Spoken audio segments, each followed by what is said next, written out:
Welcome to the deep dive. Today, we're tracing Western philosophy's incredible journey, really looking at how thinkers went from grappling with the universe itself to, well, figuring out how our own minds shape reality. It's a story filled with profound shifts, these huge questions and ideas that, still echo today in our science, our ethics, how we understand being human. Our mission in this deep dive is really to give you a kind of shortcut to understanding some of the most pivotal moments, the big turns in Western philosophical thought. We're going to unpack those foundational ideas that moved brilliant minds from looking outward, at the stars and the elements, to looking inward, really scrutinizing the human mind, its powers, its limits, and importantly, its moral compass. Exactly. It's quite a vast historical landscape we're stepping into, drawing from this incredibly rich history of Western philosophy. And our goal here isn't just, a list of names and dates. We want to dive deeply into the core philosophies themselves, the arguments, their often surprising influences, and how they really pushed subsequent generations to ask even sharper questions. We'll try to connect the dots across centuries of thought, revealing this continuous evolving conversation that's still happening in a way. Absolutely. So get ready for what should be an insightful, reflective journey, hopefully filled with those satisfying aha moments as we connect ancient wisdom to the very structures of modern thought. We're going to trace how these key turns in philosophy built upon each other, reacted against each other, and ultimately transformed our whole understanding of existence. Okay, let's unpack this. Where does philosophy even begin? We often think it starts with us, our minds, our morals. But believe it or not, the earliest philosophers, they started by looking outward, gazing at the stars, the elements, grappling with a really fundamental question. What is this universe actually made of? That's such a critical point. Before philosophy as we know it, explanations for the world were largely mythological. You had these universes populated by gods and goddesses, with theogonies, stories about the gods' origins, and cosmogonies, accounts of the world's creation. These explained origins through, imaginative stories, pictures of the imagination. The birth of philosophy marked this crucial shift away from those narratives towards seeking rational, natural causes for things. It was a move, really, demanding a more logical, consistent explanation of the world. So it wasn't just gods doing everything anymore. Right. It was the dawn of abstract, maybe even scientific thinking. They wanted explanations based on principles, not just divine whims. So these first philosophers were basically early scientists, trying to find the fundamental stuff of the universe using reason, not myth. Precisely. They're often called the Ionian physicists or nature philosophers. The core question was simple but incredibly profound. What's the fundamental substance, the primal unity that everything else comes from? Like a single building block for everything. Exactly. Think of Thales, one of the very earliest. He famously proposed water was this fundamental substance. He saw it everywhere, essential for life, changing forms. Okay, water makes some sense. Then his pupil, Anaximander, went a bit more abstract. He suggested something called the boundless, or aphron, an undefined, infinite sort of primordial mass underlying everything. Not a specific element, but something limitless. The boundless, that's quite a leap. It is. And then Anaximenes suggested air was the primary element. He thought changes happened through its rarefaction becoming fire, and condensation becoming wind, clouds, water, earth, stone. So each had a different answer: water, the boundless, air. But they shared that revolutionary drive to find a single, underlying material principle. That was the start, the initial philosophy of nature. Okay, so finding a single, stable substance was the first big goal. But then, as always seems to happen in philosophy, someone comes along with a completely different take. Heraclitus enters the picture. Ah, Heraclitus. Yes, he looked at the same world and saw not stability, but constant, unceasing change. He's a pivotal figure, definitely. The philosophy of flux. Exactly, the philosophy of flux and the logos. His core argument was that everything, absolutely everything, is in a state of constant change and motion. He famously declared, everything changes, yet there is a logos underlying it. He used these incredibly evocative analogies that have stuck with us for centuries.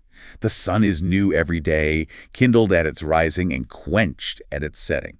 And the river one? Yes, the classic.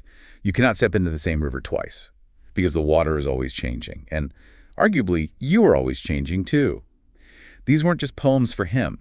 They reflected the fundamental nature of reality. Reality is dynamic, always becoming, never just static being. Okay, constant change. But what about this logos? It sounds like more than just chaos. Is it like a guiding principle? That's the crucial part. For Heraclitus, this flux wasn't just random chaos. It was governed by a rational principle, a law of the logos that underlies all movement, change, and even opposition. So like a hidden order within the change. Precisely. It's the reason in things, steering everything. It ensures that change happens according to a measure, a pattern. Whether he thought of it as a conscious intelligence like a god or more like an inherent natural law, that's debated. But it's definitely an ordering principle. Sort of cosmic intelligence or structure. Yes, a universal intelligence or organizing principle. The very act of trying to grasp this underlying pattern within the flux was a huge philosophical step. It suggested that even if everything's changing, there's still a deep, knowable order to it. And interestingly, he connected this grand cosmic view to how we humans should actually live our lives, didn't he? He drew ethical conclusions from it. He absolutely did. His cosmic view had direct ethical parallels. He urged, for instance, that people ought to fight for their law as for a wall, suggesting that just as the universe has its logos, society needs its rational laws, and we should defend them. Makes sense. And he famously stated, "Character is a man's guardian divinity." This implies our inner rational self, our character. Our reason should guide our actions, aligning our individual reason with the universal logos. So live rationally, in tune with the cosmos. Yes, govern yourself by rational principles, quench wantonness or excess. It was about finding that inner guiding reason to mirror the outer guiding reason of the universe. Control your impulses, understand the underlying order. Okay, so Heraclitus gives us a universe of constant, ordered change. But then, just as forcefully, the Eleatics arrive and say completely the opposite. Right. Talk about a philosophical clash. The Eleatics came along and proclaimed that true reality, if it's really real, must be absolutely unmoving and unchanging. Which sounds completely counterintuitive to our everyday experience. It absolutely is. What's fascinating is how directly they countered Heraclitus. Thinkers like Xenophanes and Parmenides, based in Aelia in southern Italy, insisted that change and motion are actually unthinkable. They argued that the fundamental principle of things has to be permanent, unmoved, and never changing. They basically said our senses are deceiving us. And Xenophanes, he offered a kind of early monotheism, didn't he? But very different from the old myths. Very different. Xenophanes described one single spherical, immovable God who governs all things by the thought of his mind. This God is eternal without beginning and immovable as a whole. He wasn't like the flawed human-like gods of Homer. This was a rational concept of divinity, one perfect, all-perceiving mind governing through pure thought. A huge step away from anthropomorphism. Immovable, governing by thought. And then Parmenides took this idea of permanence even further, to its logical, almost extreme conclusion. Parmenides really doubled down. His logic was relentless and, frankly, mind-bending. He started from what seemed like a simple premise. Being is, and a non-being is not. Something either exists or it doesn't. Seems reasonable enough. But the implications were radical. If non-being, nothingness or empty space, is impossible, then there can't be any empty space for things to move into. Ah, so no movement. Exactly. And if there's no empty space to separate things, then reality must be one continuous, unbroken whole, no multiplicity, just one unified being. Wow. So change, movement, even the existence of separate objects, all illusions. According to Parmenides, yes. All illusions, tricks of our senses. True reality, grasped by reason alone, is a continuous, undivided, immovable being. One eternal, unchanging fear. He basically told us our entire sensory experience of a changing world is fundamentally false. That's a heavy thought. Our senses lie to us about the most basic aspects of reality. That must have created quite a stir. An understatement. It created a profound challenge, a deep split in early Greek thought. How could you possibly reconcile this immovable being of reason with the constantly changing world of our senses? You can almost feel the tension building. If Heraclitus says everything flows and Parmenides says nothing can flow, where do you go from there? How did later thinkers even try to bridge that gap? Well, this clash, this apparent contradiction, wasn't just a dead end. It was incredibly productive, actually. It forced the next wave of thinkers to get really creative. They had to confront this central dilemma. How do you explain the undeniable change and variety we see all around us without completely throwing out the Eleatic idea of an underlying permanent reality? You couldn't just ignore Parmenides' logic, but you also couldn't deny the evidence of your own eyes. So they needed a way to have both permanence and change? Exactly. They needed more sophisticated models. And this led to some fascinating ideas. Take Empedocles, for instance. He proposed not one fundamental substance, but four: the familiar earth, air, fire, and water. The four classic elements. Right. These elements themselves, he said, are eternal and unchangeable. That's the permanence. But they combine and separate in different ways to create the changing world we see. And what drives the combining and separating? That's where he gets a bit mythical. He introduced two cosmic forces: love, philia, which brings the elements together, and strife, pneudikos, which tears them apart. He envisioned this grand cosmic cycle. Sometimes love dominates, mixing everything perfectly, a sort of golden age. Then strife gains the upper hand, separating everything out, leading to chaos, before love eventually brings things back together again. A dynamic universe, but built on unchanging foundations. Love and strife mixing eternal elements. Oh, interesting. And then Anaxagoras took a different approach, bringing in the concept of mind. Yes, Anaxagoras proposed something different. Instead of just four elements, he imagined countless numbers of such elements, tiny seeds, spermata, of everything, all mixed together initially. But his really crucial contribution was introducing nous mind, or an intelligent principle. He argued that initially everything was just a chaotic jumble. Nous then initiated a whirling motion, causing the seeds to separate, sort, and combine, creating the ordered world we observe. So mind kickstarts the process. Exactly. Mind sets things in motion and imposes order. It's often seen as a kind of vague dualism, though. Mind starts the cosmic engine, but then mechanical processes largely take over. Still, introducing an intelligent ordering principle was a major step. And then we get to the atomists, Leucippus, and Democritus. Their views sound surprisingly modern in some ways. The atomists offered a really radical materialism. Yeah. For them, reality was composed of two fundamental principles: an infinite number of tiny indivisible particles called atoms, atomos meaning uncuttable, and empty space, or the void. So they brought back non-being, the void that Parmenides rejected. They did. That was crucial. They said non-being, empty space, does exist, and it's what allows the atoms to move. These atoms, they believed, were solid, impenetrable, eternal, and differed only in size, shape, position, and arrangement. They were in constant random motion in the void. And differences between things, like a rock versus a tree. Just differences in the types of atoms involved and how they're arranged and combined. Everything in the universe, including ourselves, is just atoms and void. Even the soul, they argued, was composed of very fine, round, nimble, fiery atoms dispersed throughout the body, enabling thought and sensation. Wow, even the soul is material. Yep. And perception itself was explained mechanically. Objects constantly shed thin films of atoms, like images, idola, which travel through the void and strike our sense organs, causing sensation. This theory even explained dreams, prophetic visions, and belief in gods. These were just fainter images coming from distant objects or even beings composed of atoms, though perhaps longer-lasting ones. A purely mechanical, material explanation for everything. So from simple elements to love and strife to mind, and finally to atoms bumping in the void. These early Greeks really laid down the fundamental questions about existence, didn't they? They were wrestling with what the world is made of, how it changes, or if it changes at all. They were basically setting the stage for science, for metaphysics, for everything that followed. But then, you said the focus started to shift quite dramatically. The universe was still a huge puzzle, but a new, equally profound question started taking center stage. What about us? See. Right, this is where things take a really interesting turn. After all this incredible speculation about the cosmos, the fundamental stuff of reality, the focus really starts to pivot. It's like, okay, the universe is still a massive mystery, but maybe we should look closer to home. Thinkers started looking inward, asking these deep questions about us, about human nature, how we know things, how we should act, the human turn. Exactly. This period, often called the Age of the Sophists, especially in 5th century BC Athens, was a time of profound intellectual transformation. That spirit of free inquiry we saw applied to nature. It now turned dramatically towards humanistic problems. Athens itself became the school for Greece, a vibrant hub with figures like Pericles leading the city, philosophers like Anaxagoras advising him, playwrights like Sophocles and Euripides questioning human nature on stage, and of course, Socrates wandering the marketplace. What fueled this shift? Several things: economic changes, growing wealth, and crucially, the development of democratic institutions. In a democracy, citizens needed skills in persuasion, rhetoric, debate to participate effectively in public life. This created a demand for teachers who could provide that practical education. Enter the Sophists. They were the teachers for this new era, right?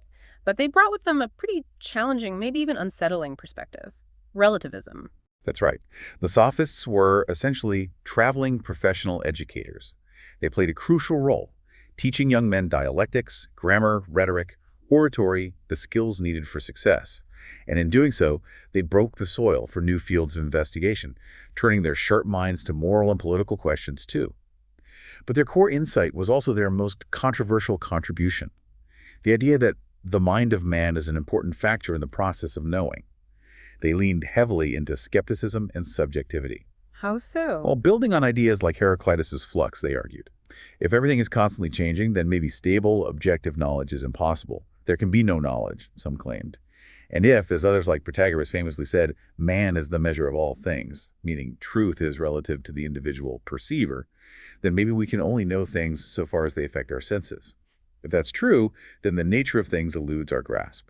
We're stuck with subjective appearances. So, no objective truth. What's true for you might not be true for me. That sounds problematic for, well, everything. Science, law, ethics. Exactly. That was the radical implication, especially for morality. If there's no objective standard of right and wrong, then what's good or just might just be a matter of opinion or convention or even power. Some later sophists, maybe more cynically, focused entirely on teaching how to win arguments, how pupils could succeed at all hazards, teaching techniques to overcome an opponent by fair means or foul. The original spin doctors, maybe? Teaching how to make the weaker argument appear stronger. In some cases, yes. This led to a radical criticism of the common notions of right and wrong and public and private justice. Now, this critique wasn't all bad. It forced people to think more deeply about ethics and politics, to question traditional assumptions. That was necessary. But the danger, as critics like Plato pointed out, was that it could easily degenerate into intellectual and moral anarchy, where anything goes and might makes right. If truth and morality are purely subjective, society seems to lack a stable foundation. And it's into this environment, this swirl of skepticism and relativism, that Socrates emerges. He's often seen as the great challenger to the sophists, trying to find some solid ground again. Socrates is absolutely the pivotal figure here. He directly confronted sophistic relativism. He passionately believed that knowledge then is possible, after all. We just needed the right method to find it. He utterly rejected the idea that truth was unattainable or merely subjective. He was searching for something universal, something stable, definitions that held true for everyone, not just opinions. And his method for finding this truth was the famous Socratic method, the elenchus, constant questioning. Yes, his whole approach was dialogue and relentless questioning. He'd engage people in conversation, often starting with a seemingly simple question like, what is justice? Or what is courage?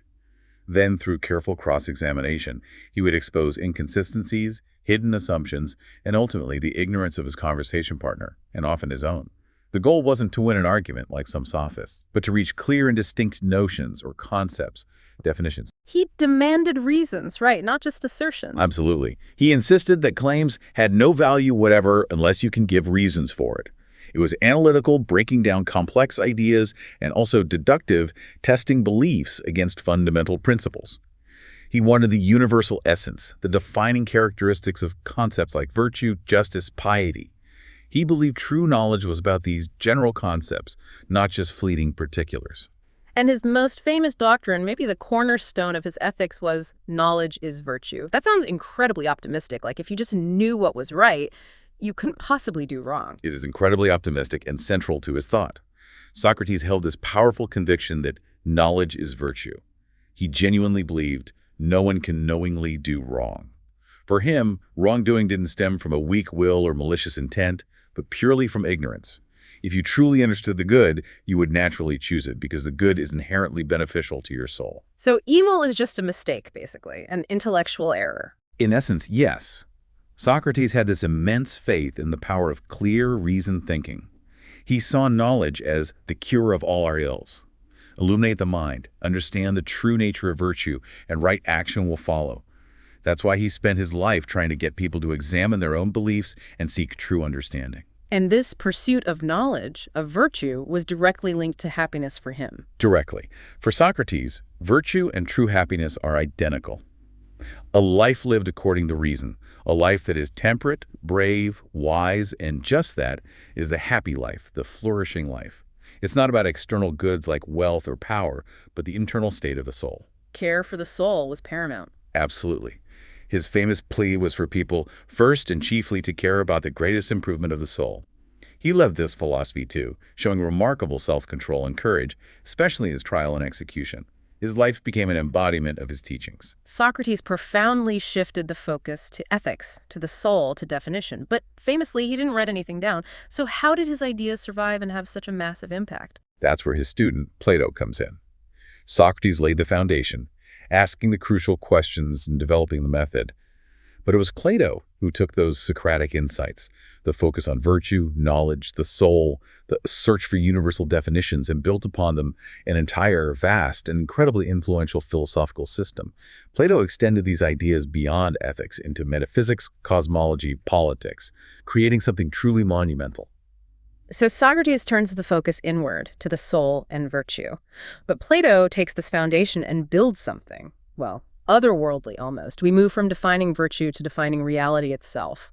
What does this mean for how we see the world? What's truly real, according to Plato? Plato was such a fascinating figure. He was this unique blend, a rigorous dialectician like Socrates, but also a poet, a mystic. You feel this artistic sensibility in his writing, alongside the sharp philosophical arguments. He had this noble idealistic character, deeply hostile to anything he saw as base or vulgar.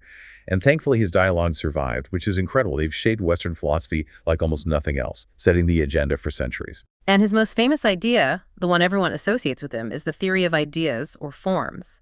This is where he really lays out his view of ultimate reality, right? Absolutely. The theory of forms is the heart of Plato's metaphysics and epistemology. For Plato, the physical material world that we perceive with our senses, the world of chairs, trees, beautiful objects, just actions, this world is not the true reality. It's merely a world of fleeting shadows, imperfect copies of a higher, eternal, and unchanging reality, the realm of the forms or ideas. Forms, like blueprints or perfect concepts. Exactly like blueprints or perfect concepts. These forms, like the form of beauty, the form of justice, the form of chairness, even are the true reality. They are absolute, perfect, eternal, and exist independently of the physical world and independently of our minds. So the beautiful flower I see isn't truly beautiful in itself. For Plato, its beauty is secondary, derived. It participates in the form of beauty, but it's an imperfect temporary reflection. The flower will wilt, its beauty fade. But the form of beauty itself is eternal, unchanging, the perfect standard against which all beautiful things are measured. So the physical world is less real, less valuable. In a fundamental sense, yes. Objects of sense cannot endure and have no worth in themselves compared to the forms. Only that which endures, which is eternal and unchanging the forms, is real and has value. Where do the imperfections of the physical world come from then, if the forms are perfect? Plato wrestled with this. Later interpretations, notably by Aristotle, attributed this imperfection to what's called Platonic matter. This isn't matter as we usually think of it, but more like a principle of indeterminacy, a kind of receptacle or medium inherently unstable, perishable, almost a sort of non-being, upon which the forms are imperfectly impressed. This whole view is profoundly idealistic or spiritualistic. It makes mind or form the primary principle of reality and matter secondary. It's fundamentally anti-materialistic and anti-mechanistic, a direct challenge to thinkers like the atomists.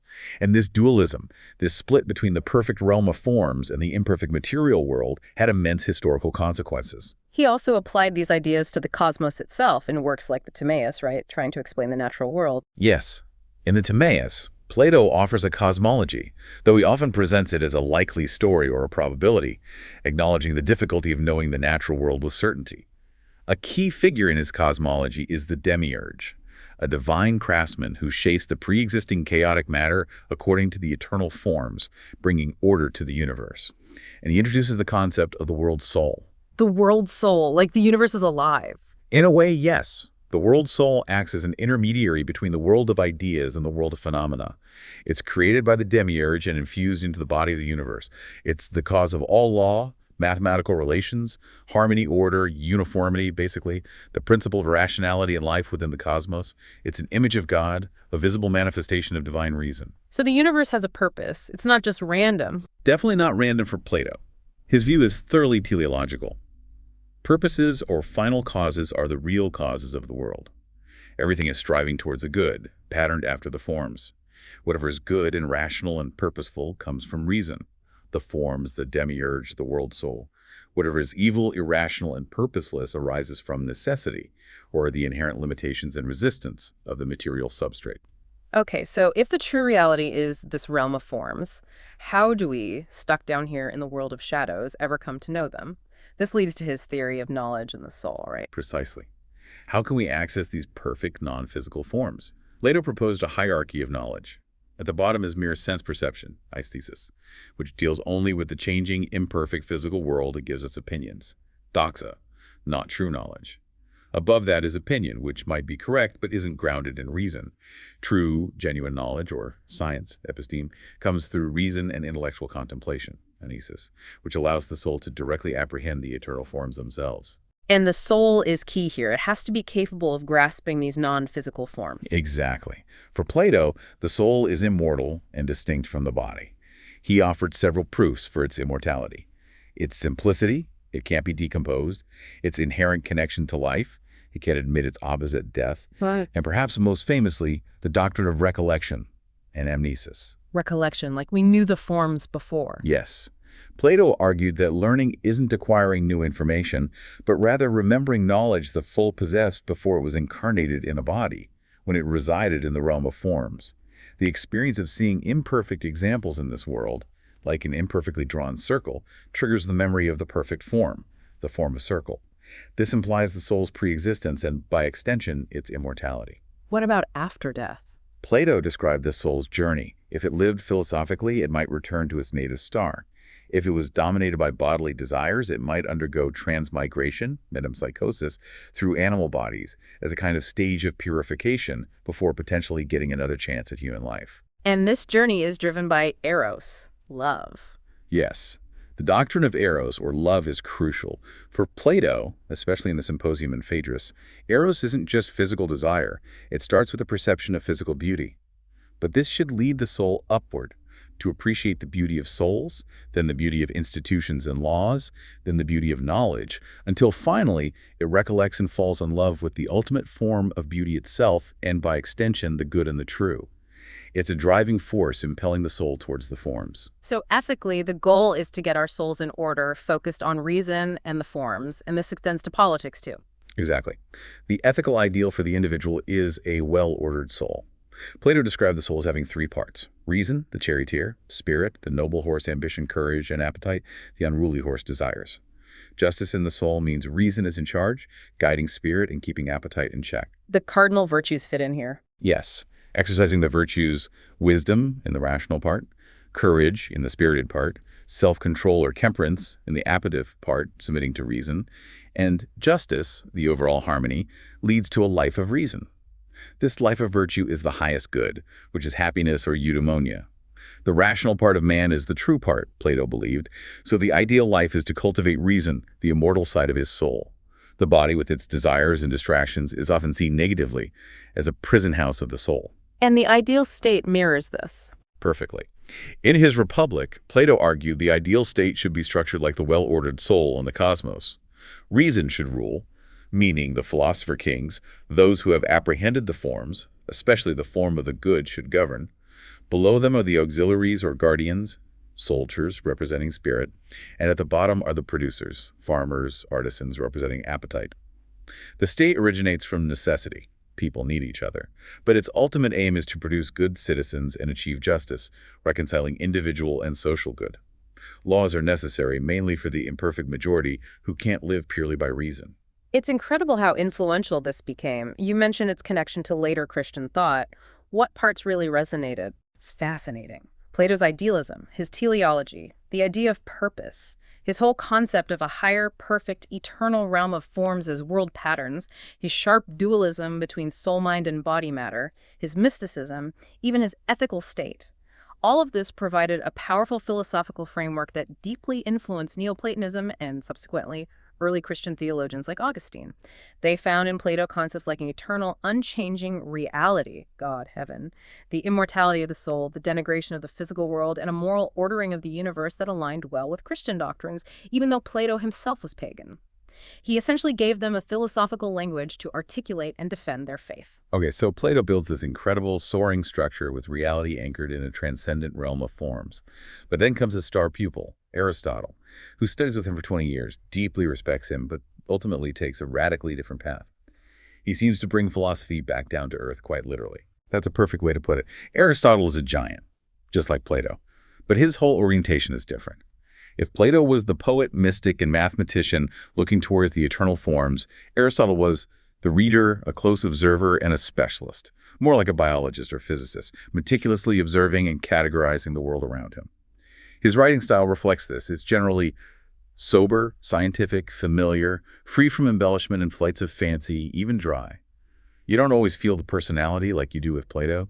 You feel the force of calm, impersonal reason. But his scope was immense, a true universal genius, writing foundational works on logic, metaphysics, physics, biology, psychology, ethics, politics, rhetoric, poetics, almost everything. And he starts by systematizing logic itself, right? Giving us the tools for reasoning. He's called the father of logic. Indeed.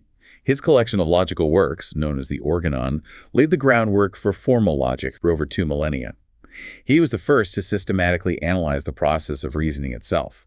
He detailed deduction, especially the syllogism, showing how conclusions necessarily follow from premises, how the particular is derived from the universal. You know, the classic, all men are mortal, Socrates is a man, therefore Socrates is mortal. The bedrock of logical argument. Absolutely. And he also discussed induction deriving universal propositions from observing particular facts, though he noted that for induction to yield certainty, it ideally needs to be complete or perfect, based on observing all relevant instances, which is often impractical.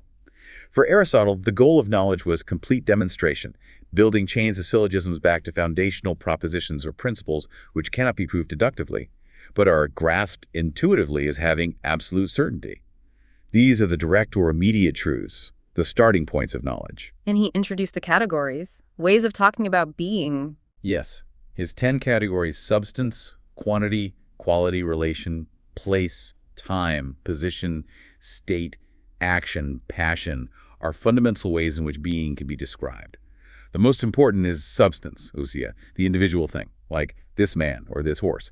All other categories are predicates of substance. Science, for Aristotle, aims to understand the essential qualities, the form of substances. Okay, so his logic gives us the method, but then he applies this to metaphysics, to the nature of reality itself. And this is where he really parts ways with Plato on the forms, isn't it? This is the crucial break. Aristotle deeply respected Plato's insight that knowledge requires something stable and universal, the forms. But he fundamentally rejected Plato's idea that these forms exist in a separate transcendent realm. He famously said Plato separated the forms unnecessarily. So where are the forms for Aristotle? They are in things. Forms are not apart from things, but in them. They are not transcendent, but immanent. The form of treeness doesn't exist in some Platonic heaven. It exists in every individual tree as its essential nature, what makes it a tree. The universal exists within the particular. Real substances are the individual things we encounter, this specific tree, this specific person. So reality is here in the physical world. Yes. He introduced his key concepts of matter, heil, and form, or for, to explain individual substances. Matter is the potentiality, the underlying stuff, that out of which something is made. For example, the bronze is the matter, the potentiality of a statue. Form is the actuality, energy or enthelekia, the what it is, the structure, the essence that makes the substance the specific thing it is. The shape given to the bronze is the form of the statue. And these always exist together. In the physical world, yes. Matter and form are inseparable aspects of any individual substance. He believed they have always coexisted. The universe is eternal. There was no creation moment for Aristotle. Form actualizes the potentiality of matter. It's the principle of organization and definition within the thing itself. Form causes matter to be something specific. And this ties into his famous 4 causes, explaining why things are the way they are. Exactly. To fully understand any substance or process, Aristotle said we need to understand its 4 causes. These are absolutely central to his whole philosophy. Okay, what are they? First, the material cause. What is it made of? For example, the bronze of the statue. The underlying potentiality. Second, the formal cause. What is its essence, its structure, its definition? E.g., the sculptor's idea, the shape of the statue. What makes it this kind of thing? Third, the efficient cause. What agent or process brought it into being? For example, the sculptor, the hammer and chisel. The source of the change or motion. And fourth, the final cause, telos. What is its purpose, its end, its function, that for the sake of which it exists? E.g., this statue was made to be beautiful or to honor someone. The acorn's purpose is to become an oak tree. That final cause, the purpose or telos, seems really important for him. The universe isn't random for Aristotle either. Not at all. His universe is profoundly dynamic and teleological. It is active and nothing in it happens without purpose. Everything in nature has an inherent tendency to develop towards its specific end, to actualize its form. An acorn naturally strives to become an oak. which contrasts sharply with the atomists' random collisions. Completely. From a purely mechanistic viewpoint, emphasizing final causes might seem like a backward step, but Aristotle saw purpose embedded in nature itself. And interestingly, many scientists, especially in biology, still implicitly use teleological language when talking about the function of organs or the development of organisms, even if they don't subscribe to Aristotle's full metaphysics. It speaks to an intuitive sense of inherent directionality in natural processes. Okay, so forms are immanent, reality is explained by matter, form, and the four causes, including purpose. How did he view the soul then? Was it still separate, like Plato, or tied to this matter-form combination? Tied directly to it. In his Psychology de Anima, Aristotle rejected Plato's dualism. The soul is not a separate substance temporarily inhabiting a body. Instead, the soul is the form of a living body. It's the principle of life, the actuality of a potentially living natural body. So body and soul are inseparable, like matter and form. In living beings, yes. The soul is what makes the body alive, organized, and functional. A body without a soul is just inert matter. A soul without a body, except perhaps for pure intellect, which he was less clear on, is not a complete substance. And he saw different levels of soul corresponding to different kinds of life. Yes, he proposed a hierarchy. 1, the nutritive soul, found in plants, responsible for basic life functions, nutrition, growth, reproduction. 2, the sensitive soul, found in animals, includes the nutritive functions plus sensation, touch, taste, smell, sight, hearing, desire, locomotion, and importantly, a common sense. Common sense, like good judgment. Not quite like we use the term today. For Aristotle, the common sense, located, he thought, in the heart, was a faculty that integrated the data from the 5 specialized senses into a unified perception of an object. It allows us to perceive that the same object is, say, both sweet and yellow. It also handles imagination, memory, pleasure, and pain. And humans have something more. Yes. 3, the rational soul, unique to humans. It encompasses all the lower faculties, nutritive and sensitive, but adds reason or intellect. No one knows that. This allows for abstract thought, deliberation, understanding principles, and the pursuit of knowledge. He further distinguished between passive reason, receiving forms, and active reason, the spark that illuminates understanding, sometimes hinted at as divine or immortal. So our defining feature is reason. And this leads straight into his ethics, right? Living rationally is the key to a good life. Like the Nicomachean Ethics. Precisely. In the Nicomachean Ethics, one of the most influential ethical treatises ever written, Aristotle argues that the ultimate highest good for human beings is eudaimonia. This is often translated as happiness, but it's better understood as flourishing, or living well and doing well. And how do we achieve this flourishing? By fulfilling our distinctive human function, which is living according to reason. Eudaimonia consists in activity of the soul in accordance with virtue, and particularly the highest virtue, which is rational contemplation. And virtue itself involves finding a balance, the famous golden mean. Yes, his doctrine of the golden mean is central to achieving moral virtue, virtues of character. Virtue, he argued, is typically a mean or intermediate state between 2 extremes, one of excess and one of deficiency. For example, courage is the mean between the excess of rashness or foolhardiness and the deficiency of cowardice. Liberality, generosity, is the mean between extravagance, excess, and stinginess, or avarice, deficiency. Is this mean the same for everyone, like a strict mathematical average? No, and that's crucial. The mean is relative to ourselves. What counts as courageous depends on the person and the situation. It's not a fixed point. However, it's not purely subjective either. The mean is determined by reason, or as a right-minded man, Phonomos would determine it. It requires practical wisdom, phronesis, the ability to perceive what is required in a particular situation, developed through experience and habituation. Moral conduct isn't just following rules, it's the rational judgment of a virtuous person. Okay, and finally, his politics. Humans aren't meant to flourish alone. Definitely not. Aristotle famously declared, man is by nature a social being or political animal. Zoon politikon. We can only fully realize our true selves, achieve eudaimonia within a community, within society and the state. Bellus. The state isn't an artificial construct. It's the natural culmination, the goal of the evolution of human life, starting from families and villages. It exists not just for mere survival, but for the sake of the good life, aiming to produce good citizens and enable them to live a virtuous and happy life. The state is naturally prior to the individual in importance, as the whole is prior to the part. And justice within the state, how did he see that? Justice involves treating equals equally and unequals unequally in proportion to their relevant differences. He believed rights and political participation should be based on factors like personal capability, property ownership, and birth, favoring freeborn Greek males.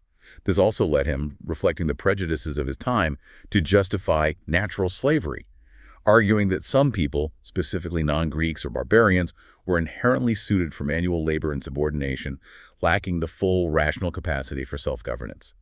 This is obviously a deeply problematic aspect of his thought from our perspective. Despite that, his overall influence was just immense, wasn't it? Especially later in history. Absolutely immense.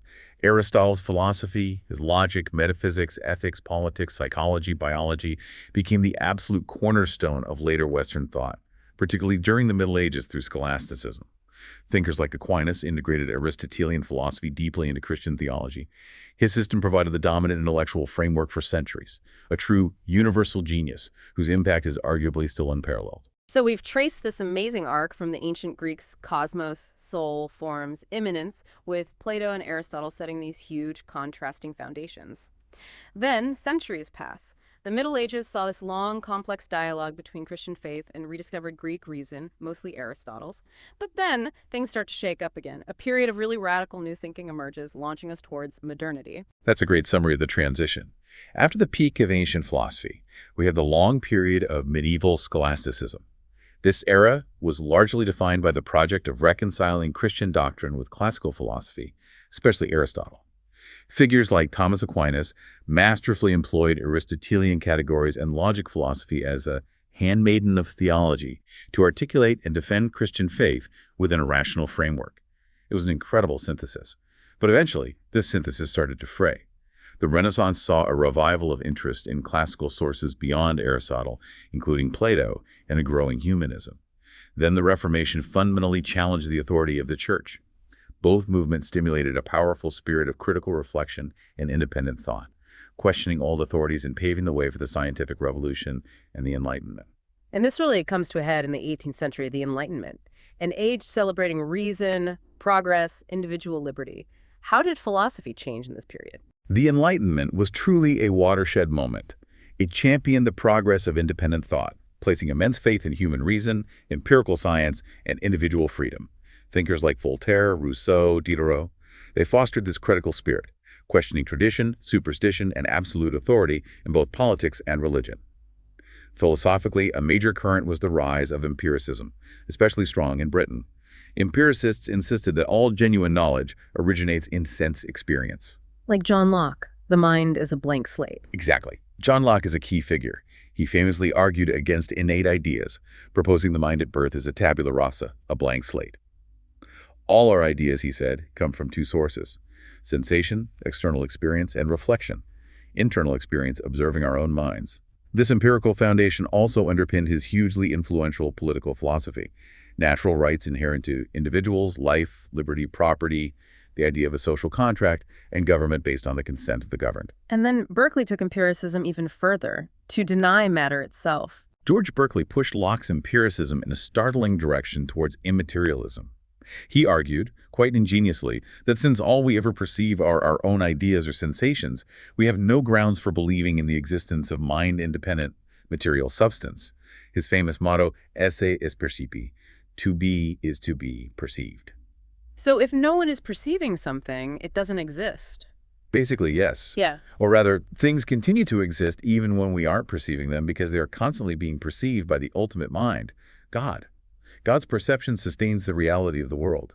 It was a radical way to combat skepticism and materialism using empiricist principles. Empiricism seems to be building momentum. But then comes David Hume. He takes empiricism to its logical conclusion, and it ends up being, well, incredibly skeptical. He really threw a wrench into the Enlightenment's confidence in reason, didn't he? Hume is the critical figure here, absolutely. He became a real thorn in the side of dogmatic philosophy, both rationalist and even prior empiricist views. His work prompted a philosophical awakening, particularly for Kant, that fundamentally changed the game. He rigorously applied the empiricist principle. If an idea isn't traceable back to a specific sensory impression, it's suspect. And this led him to question pretty much everything: substance, the self, causality. Pretty much. He argued that all we can know is our own impressions, vivid sensations, feelings, and ideas, faker copies of impressions. Therefore, we have No right to assert the reality either of material substances or of spiritual substances. Why? Because we never have a direct sensory impression of substance itself, only of qualities like color, shape, texture. The idea of an underlying stuff holding these qualities together is just an assumption, a habit of mind. No self either. That seems extreme. For Hume, when you introspect, you never encounter a simple continuous self. You only find a bundle or collection of different perceptions, thoughts, feelings, sensations succeeding each other rapidly. The idea of a persistent, unified self or soul substance is, again, not based on any distinct impression. Okay, that's unsettling. But his critique of causality is perhaps the most famous and the one that really woke Kant up. What was his argument there? His critique of causality is devastating for traditional metaphysics and even science, he asked. When we say A causes B, what do we actually observe? We see A happen, then we see B happen, consistently together, constant conjunction. We feel a sense of expectation that B will follow A in the future. But Hume argued, we never observe a necessary connection between A and B. We don't see the causal power itself. Our belief that A must cause B, that the future will resemble the past, isn't based on reason or logic. It's based on custom or habit. We just get used to seeing them together. So we can't logically prove that the sun will rise tomorrow. Strictly speaking, based on pure logic and observation, no. We have a very strong expectation based on past experience, custom. But there's no logical contradiction in imagining it not rising. This undermines the rationalist claim to certain knowledge about the world and challenges the basis of scientific induction. Wow. So if we can't know substance, self, or necessary causal connections, what's left? Where does that leave metaphysics? In Ruins, according to Hume, he argued that rational cosmology, about the universe's origins, rational theology, proving God's existence, and rational psychology about the soul are all impossible ventures for human reason. They try to go beyond impressions and thus lapse into meaninglessness or illusion. Our knowledge is confined to the relations of ideas, like math, which is certain but tells us nothing about the world, and matters of fact, based on experience, which only yields probability, never absolute certainty. It's no wonder Kant said Hume aroused him from his dogmatic slumbers. That level of skepticism is profound. It seems like philosophy hit a wall. It really did feel like a potential dead end for the grand ambitions of metaphysics. Hume's critique was so sharp, so deeply rooted in the empiricist principles many Enlightenment figures held dear, that it couldn't be ignored. It demanded a response. And this is precisely where Immanuel Kant enters the scene. Arguably the most influential philosopher of the modern era, he takes on the monumental task of responding to Hume's skepticism while also trying to salvage something from the rationalist tradition. He wanted to find a way forward, to establish a secure foundation for both science and morality after Hume seemed to tear everything down. Kant's mission was exactly that, incredibly ambitious. He sought to limit Hume's skepticism on the one hand and the old dogmatism on the other. He wanted to refute and destroy materialism, fatalism, atheism, and even excessive sentimentalism and superstition.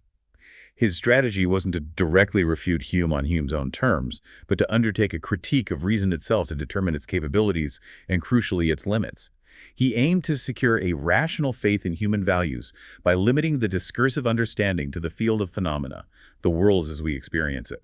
And he did this through what he called his Copernican revolution in philosophy. Instead of the mind conforming to objects, objects conform to the mind. How does that work? It's a brilliant reversal. Think of Copernicus shifting the center from Earth to the sun. Kant shifted the focus in epistemology. Before him, the assumption was knowledge happens when our mind passively reflects or conforms to the external object. Kant said, no, what if it's the other way around? What if objects must conform to the structure of our minds in order for us to experience them at all? He argued the mind isn't a blank slate, but comes equipped with certain structures that actively organize the raw data of sensation. He tried to synthesize empiricism and rationalism. He agreed with the empiricist that we can know only what we experience, that sensation forms the matter of our knowledge. Sensation gives us the raw content. But he agreed with the rationalist that universal and necessary truth cannot be derived from experience alone. Where does the universality and necessity, like in math or the principle of causality, come from? It comes from the mind itself. The mind provides the form, the organizing principles. What are these organizing principles? Space, time, causality. Exactly. Kant identified two levels of mental structuring. One, forms of intuition at the level of sensibility. Our minds possess innate a priori structures through which we perceive anything at all, space and time. We don't derive space and time from experience. Rather, we experience everything within space and time because that's how our sensibility is built. They are the necessary framework for any possible perception, not properties of things as they are themselves. So space and time aren't out there objectively, but ways our minds work. Precisely. They are the subjective conditions of our intuition. 2. Categories of understanding at the level of thought.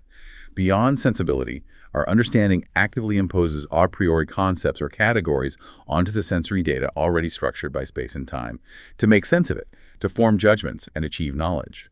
These include concepts like causality, substance, unity, plurality, necessity, possibility. These aren't derived from experience, as Hume showed for causality. They are the necessary rules the mind uses to synthesize experience into a coherent, intelligible whole, into a connected world of experience. Without them, our perceptions would just be a meaningless, blooming, buzzing confusion. Okay, so the mind actively constructs our experience using these built-in forms and categories. This leads to his famous distinction between phenomena and noumena, right? The world as it appears to us versus the world as it is in itself. Exactly. This is the crucial outcome of the Copernican revolution. We can have genuine, universal, necessary knowledge, like in Newtonian physics or mathematics, but only of the phenomenal world, the world as it appears to us, structured by our a priori forms and categories. We can know how things must appear to a mind like ours, but we can never know things in themselves, noumena reality, as it might be independent of our mind's structuring activity. Reason, when used theoretically to understand the world, can never go beyond the field of possible experience. So how does this answer Hume? It answers Hume by saying, yes, you're right, we don't derive causality from experience, but causality isn't just a habit either. It's a necessary a priori category. Our understanding imposes on experience to make it intelligible. We do have necessary connections, but they apply to the phenomenal world, the world of our experience, not necessarily to things in themselves. It limits knowledge to save it. And this whole analysis formed his critique of pure reason, establishing the limits of what theoretical reason can actually know.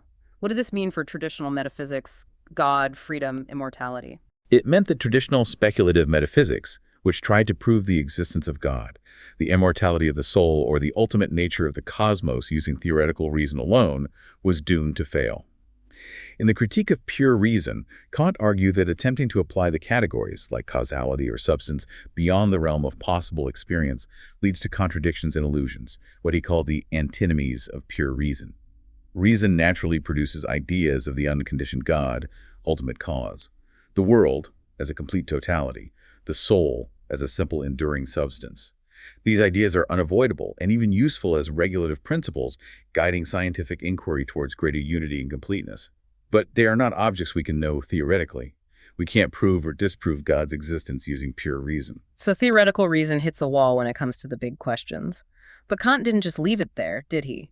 He opened up another path through practical reason, through morality. Exactly. If the Critique of Pure Reason asked, what can I know, and established limits, his Critique of Practical Reason and related ethical works addressed, what ought I to do? Kant argued that while theoretical reason can't know things in themselves, our moral experience gives us access to a different kind of certainty, a practical insight into the noumenal realm, particularly regarding freedom. Morality gives us access beyond the phenomenal. How? Through the experience of the moral law within us. Kant argued that we all experience an unconditional command to do our duty, regardless of consequences or inclinations. This he called the categorical imperative. One formulation is, act only according to that maxim whereby you can at the same time will that it should become a universal law. So act only in ways you could rationally want everyone else to act. Precisely. Morality, for Kant, isn't based on feelings, divine commands, as external authority, or achieving happiness, but on pure rational consistency and respect for the moral law itself.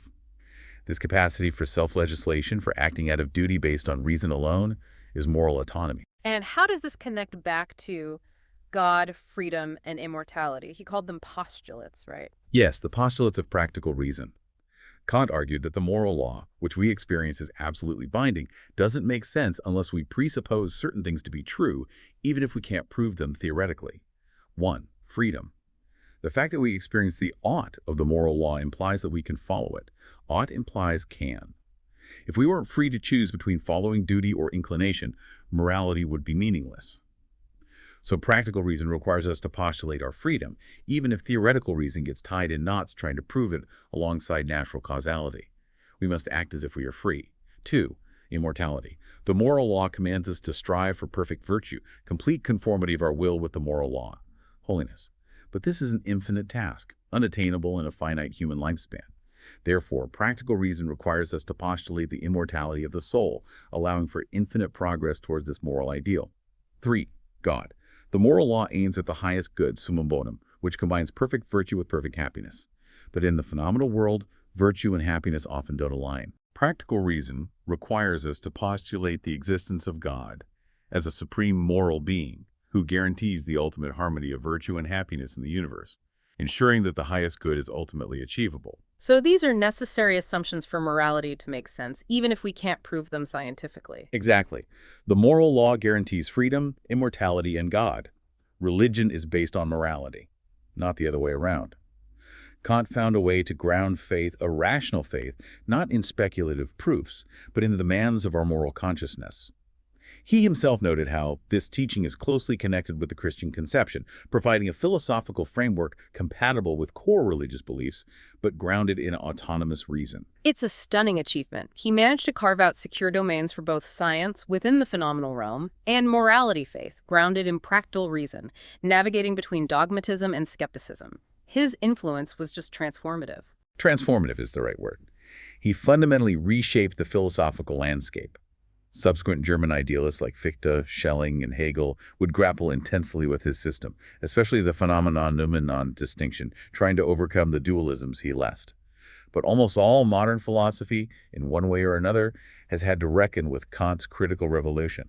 His insights into the mind's active role in structuring reality and the grounding of morality and reason remain profoundly influential. What an incredible journey we've taken. We started with the ancient Greeks literally trying to figure out what the world was made of: water, air, atoms, the void. Right, grappling with those fundamental questions of substance, change, and permanence. Heraclitus versus the Eleatics. Then Socrates and Plato dramatically shifted the focus inward, to the human soul, to virtue, to those ideal forms existing in a separate, perfect realm. A move towards idealism and the importance of definition and reason in ethics. Followed by Aristotle, Plato's brilliant student, who brought those forms right back down to earth, embedding them in things, giving us a systematic, teleological view of this world through matter, form, and his four causes, and laying down the laws of logic. A huge empirical turn, systematizing knowledge across the board and providing a framework that would dominate Western thought for, well, over 1,000 years through scholasticism's synthesis with faith. Then, centuries later, the Enlightenment bursts forth, championing reason and experience, with empiricists like Locke and Berkeley exploring the mind's connection to the world. Leading ultimately to Hume's powerful skepticism, questioning if we could really know substance, self, or even causality based on experience alone, a real challenge. Which finally brings us to Kant's critical revolution, his Copernican turn, showing how our own minds, with their built-in structures of space, time, and categories like causality, actively shape the reality we perceive, the phenomenal world. While acknowledging the limits of our theoretical knowledge, we can't know things in themselves, he simultaneously secured a foundation for morality and rational faith through the demands of practical reason, postulating freedom, immortality, and God. A truly monumental synthesis. It really puts into perspective how these core philosophical questions have evolved, how thinkers build on and react against each other across millennia. Absolutely. And if we connect this to the bigger picture, these philosophical deep dives aren't just about dusting off old books. These core questions, what can we know? How should we live? What is ultimately real? They're not just historical curiosities. They fundamentally underpin so much of our modern world. Scientific methodology relies on assumptions about causality and observation that Hume and Kant scrutinized. Our legal systems grapple constantly with concepts of justice, rights, and responsibility that trace back to Plato, Aristotle, and Kant. Even our personal understanding of consciousness, freedom, and what makes a meaningful life is shaped by this long conversation. That's a great point. These aren't abstract puzzles. They have real-world resonance. The tension between seeing the world as purely material versus having some deeper meaning or purpose, the role of reason versus emotion or experience in guiding our lives, the quest for objective truth, In an age that often emphasizes subjective perspectives, these are continuations of the very debates we've been tracing. Precisely. They challenge us to keep examining our own assumptions about the world and our place in it, to think critically about the foundations of our beliefs and values. Definitely. And maybe as a final thought to leave you with, building on Kant's revolution, if our minds truly do actively structure the world we perceive, imposing categories like space, time, and causality, what does that really imply about the objective reality we experience every day? We often take it granted as just being there. But if we are, in a sense, co-constructors of our experienced world, how might that shape our ethical responsibilities towards each other? Knowing that we are all participants in weaving this shared tapestry of meaning, navigating a reality that is, at least in part, a product of our collective human way of understanding. It's a challenging thought, and one that keeps philosophy relevant and deeply